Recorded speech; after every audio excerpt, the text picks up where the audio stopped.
Hello everyone. आज हम पढ़ेंगे विश्व भूगोल में महासागर और सागर के बारे में, जो कि हम मैप से याद करेंगे। तो अब हम स्टार्ट करते हैं अपना महासागर और सागर का टॉपिक। 5 प्रमुख महासागर है: प्रशांत महासागर, अटलांटिक महासागर, हिंद महासागर, आर्कटिक महासागर और अंटार्कटिक महासागर। ये महासागर पृथ्वी पर 71% भाग घेरे हुए हैं।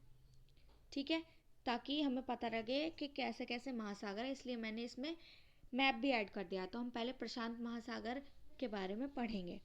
तो प्रशांत महासागर विश्व का सबसे बड़ा महासागर है और सबसे गहरा महासागर है। इसी महासागर में रिंग ऑफ फायर क्षेत्र की उपस्थिति देखने को मिलती है। ये देखिए, और ये इसका आप देख रहे हो इसकी शेप कैसी है। प्रशांत महासागर के चारों ओर फैला ज्वालामुखी व भूकंपीय क्षेत्र रिंग ऑफ फायर कहलाता है। सबसे ज़्यादा ज्वालामुखी इसी क्षेत्र में पाए जाते हैं, आपको ये भी ध्यान रखना है। ठीक है, तो देखिए इसकी घोड़े की नाल की तरह एक शेप दिख रही है। इस क्षेत्र में विश्व के 75% से अधिक सक्रिय ज्वालामुखी पाए जाते हैं। जैसे कि मैंने आपको बताया कि प्रशांत महासागर में सबसे ज़्यादा ज्वालामुखी होते हैं, तो इसीलिए इसको रिंग ऑफ फायर कहते हैं। प्रशांत महासागर का सबसे गहरा स्थान मेरियाना ट्रंच है, जिसको मेरियाना गर्त भी बोलते हैं। तो एग्जाम में क्वेश्चन आएगा कि मेरियाना गर्त कहाँ पे है, तो वो पैसिफिक ओशन में है। विश्व का सबसे गहरा महासागरीय स्थान मेरियाना खाई है। इसे ही चैलेंजर गर्त के नाम से भी जाना जाता है। ठीक है, प्रशांत महासागर में ही ऑस्ट्रेलिया के पूर्व की ओर क्वींसलैंड के तट पर ग्रेट बैरियर रीफ है। जो हमने ऑस्ट्रेलिया में देखी है ना, वो ग्रेट बैरियर रीफ वहीं पे ही है, पैसिफिक ओशन में। ये देखिए, ये सारी ग्रेट बैरियर रीफ है। ऑस्ट्रेलिया के पूर्व तट पर प्रवाल भित्ति मतलब मूंगे की चट्टान पाई जाती है, जिसको कोरल रीफ भी कहते हैं, और ये विश्व की सबसे बड़ी प्रवाल भित्ति है। ये कोरल रीफ के भीतर स्थित जीवों द्वारा छोड़े गए कैल्शियम कार्बोनेट से बनी, जिसमें कई प्रकार की मछलियाँ, 7 मूंगे, समुद्री कछुए और समुद्री स्तनधारी जीव निवास करते हैं होता है। नेक्स्ट पढ़ेंगे अटलांटिक महासागर, जो कि हमारा इसे अंध महासागर के नाम से भी जाना जाता है। ये देखिए, आप पूरा मैप में देख सकते हैं, जहाँ से ये येलो डॉट है ये सारा हमारा अटलांटिक महासागर है। क्षेत्रफल की दृष्टि से विश्व का दूसरा सबसे बड़ा महासागर है।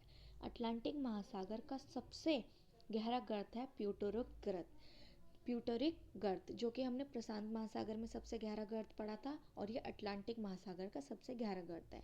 इस महासागर के उत्तर की ओर शांत एवं स्थिर जल का क्षेत्र है, जिसे सरगासो सागर भी कहा जाता है।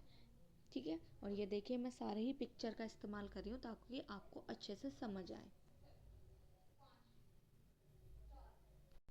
सरगोसो सागर चारों ओर से समुद्र से घिरा हुआ है, इसलिए इसका कोई तट नहीं है। तो क्वेश्चन आ सकता है कि सरगोसा सागर किससे मिलता है, तो इसका कोई तट ही नहीं है। सरगोसम घास एक विशेष प्रकार की समुद्री वनस्पति होती है। ठीक है, जो भी कि अभी मैंने पिक्चर में दिखाई थी। बरमुंडा ट्रायंगल उत्तरी अटलांटिक महासागर में एक स्थित क्षेत्र है, जहां खतरनाक हवाओं के चलते कई सारे पानी के जहाज लापता हो जाते हैं। तो ये क्या है, बरमुंडा ट्रायंगल। इसे डेविल्स ट्रायंगल के नाम से भी जाना जाता है। नेक्स्ट है हमारा हिंद महासागर। हिंद महासागर दुनिया का तीसरा सबसे बड़ा महासागर है, जो दक्षिणी एशिया, अफ्रीका और पश्चिमी ऑस्ट्रेलिया में स्थित है। हिंद महासागर का सबसे गहरा स्थान सुंडा गर्त है, जिसे पहले जावा गर्त के नाम से भी जाना जाता था। ये देखिए, हमारा इंडिया भी इसमें दिख रहा है मैप में।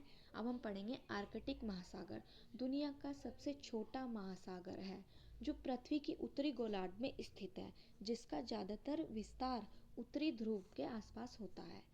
इससे ही छिपता हुआ महासागर कहते हैं, क्योंकि यह साल में अधिकांश समय बर्फ से ही ढका हुआ होता है। अब कुछ इम्पोर्टेंट पॉइंट हम पढ़ते हैं। क्षेत्रफल की दृष्टि से सबसे पहले प्रशांत महासागर, फिर अटलांटिक महासागर, फिर अंध महासागर, फिर आर्कटिक महासागर। पहले हमने महासागरों के बारे में पढ़ा, अब हम पढ़ेंगे सागर के बारे में। तो सबसे पहला हम सागर पढ़ेंगे कैरेबियन सागर। कैरेबियन सागर हमारा उत्तरी अमेरिका और दक्षिण अमेरिका के पास है। ये वाला क्षेत्र आपको दिख रहा है, ये हमारा कैरेबियन सागर है। ये अटलांटिक महासागर के मध्य पश्चिमी भाग से जुड़ा है, जिसकी गहराई 7686 मीटर है। ये रही। विश्व का सबसे गहरा महासागर है।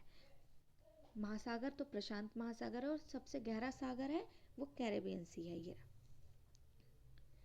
फिर है हमारा भूमध्य सागर। भूमध्य सागर हमारा अफ्रीका, यूरोप और एशिया के बीच में स्थित है। इसकी गहराई लगभग 4632 मीटर है। 21 देशों की तटरेखा भूमध्य सागर से लगती है। तो ये इंपॉर्टेंट क्वेश्चन हो सकता है कि भूमध्य सागर से कितने देशों की रेखा टच होती है, तो वो 21 देशों से टच होती है। अफ्रीका के 5 देशों की सीमाएं भूमध्य सागर से लगती है।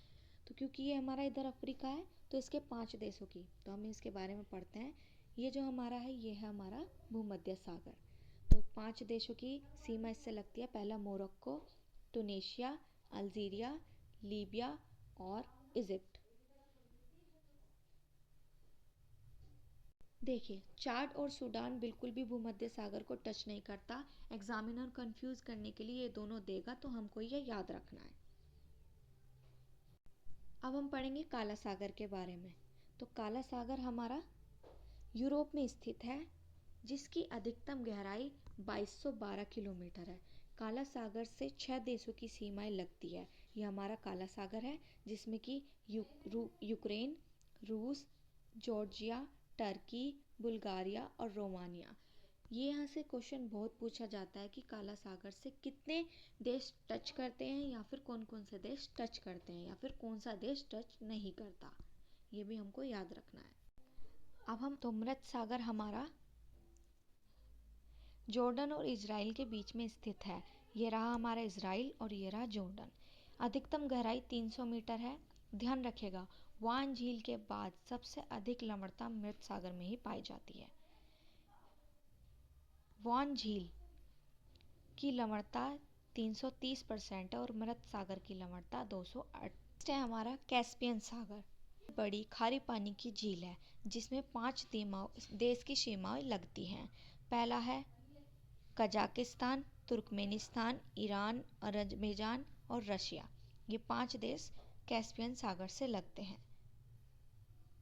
दक्षिणी चीन सागर, चीन के दक्षिण में स्थित एक सागर जो प्रशांत महासागर की एक भाग है, जिसकी अधिकतम गहराई 5016 मीटर है। फिर है बोरिंग सागर। ये भी प्रशांत महासागर का एक सागर है, जो पूर्वी एशिया और उत्तरी अमेरिका के अलास्का के बीच स्थित है। इसकी अधिकतम गहराई 4773 मीटर है। फिर है तस्मान सागर, ऑस्ट्रेलिया और न्यूजीलैंड के बीच स्थित है। आपको कुछ इम्पोर्टेंट चीज़ बता देती हूँ कि जितने भी हमने ये सागर करे हैं, इनसे एग्ज़ाम में बहुत ज़्यादा क्वेश्चन पूछे जाते हैं और इसको हमें अच्छे से रिवाइज कर लेना है। मैंने ये वीडियो इसलिए बनाई है ताकि ये आपको मैपिंग से अच्छे से याद हो सके। और आप अगर मेरे चैनल पर नए हैं तो चैनल को सब्सक्राइब ज़रूर करें, वीडियो को लाइक ज़रूर करें, और जो चीज़ समझ ना आए उसको कमेंट करें और मुझे सजेशन दें कि क्या मैं सही से आपको गाइड कर पा रही हूँ या नहीं। Thank you.